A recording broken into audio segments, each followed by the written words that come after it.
इस देश को कोई हिंदू लेके निर्णय करना चाहता तो मुसलमान दिक्कत में है, मुसलमान कोई निर्णय करना चाहता तो हिंदू दिक्कत में है। अगर सबको किसी के सहारे छोड़ दो तो दिक्कत में। हम सब निर्णय नहीं ले रहे, हम खंड खंड हैं। हाथ निर्णय पैर के खिलाफ ले रहा है, पैर निर्णय सर के खिलाफ ले रहा है, सर निर्णय जो है फिर हाथ के खिलाफ ले रहा है। हम अपने ही शरीर को नोचने में लगे। एक छोटी सी बात कहना चाहूंगा, वो अगर जिस दिन इंसान को समझ में आ जाती है फिर वो किसी से नहीं लड़ता। एक झोपड़ी के ऊपर एक कद्दू की बेल फैली हुई थी। वो कद्दू, बहुत सारे कद्दू थे, तो कद्दू एक दूसरे से लड़ा करते थे, बहुत लड़ाइयां चलती थी। कोई कद्दू हिंदू हो गया था, कोई कद्दू मुसलमान हो गया था। फिर एक दिन ऐसा हुआ कि वहां से एक बाबा गुजरा, उसने कद्दुओं को ध्यान की तरकीब सिखा दी। ध्यान की तरकीब सीखने के बाद कद्दू शांत हो गया, आंखें बंद करके बैठा। एक दिन उसे खुजली उठी तो उसने हल्के हल्के खुजलाना शुरू किया। खुजलाते खुजलाते वो सर पे पहुंचा, और सर पे पहुंच के उसने देखा कि ऊपर एक ठूंठ है। उसे पहली बार पता लगा कि सर के ऊपर एक ठूंठ है, कुछ है।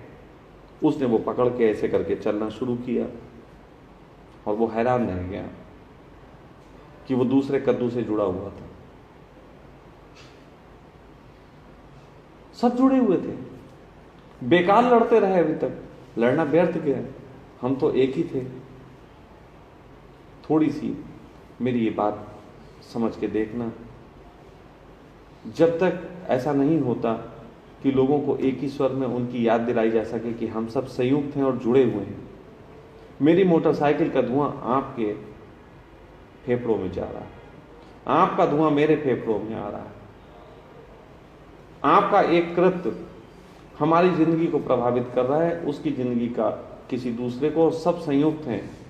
इस पे एक शेर लिखा था मैंने बहुत साल पहले, सन 2003 के आसपास मैंने एक शेर लिखा था। उस शेर को समझना आज भी भारी है लोगों के लिए। सबसे पहला लिखा गया ये शेर है मेरे जीवन का, सुनाता हूं। शेर है, उम्मीद वफा आदम से कुछ ज्यादा ही होगी। उम्मीद वफा आदम से कुछ ज्यादा ही होगी, पीता है जो लहू रोज पसीना खुद का मिलाकर। कुछ आया समझ?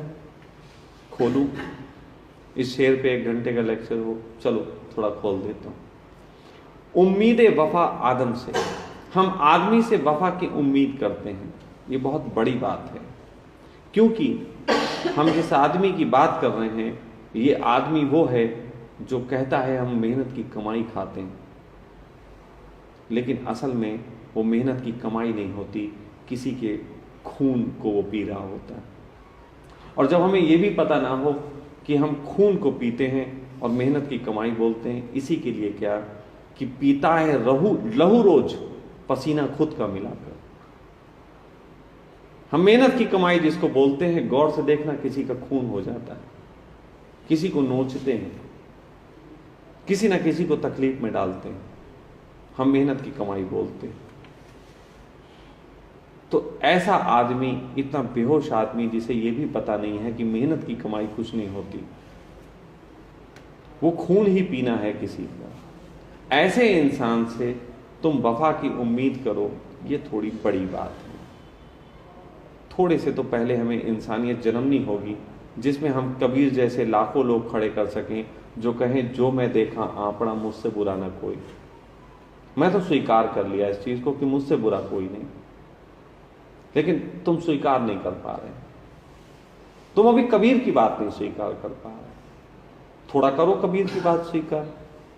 कबीर की बात स्वीकार करने वाले जिस दिन लाखों लोग खड़े होंगे कि मुझसे बुरा ना कोई, उस दिन फिर बैठ के चिंतन करेंगे कि हम सब अपनी बुराई कैसे समाप्त करें।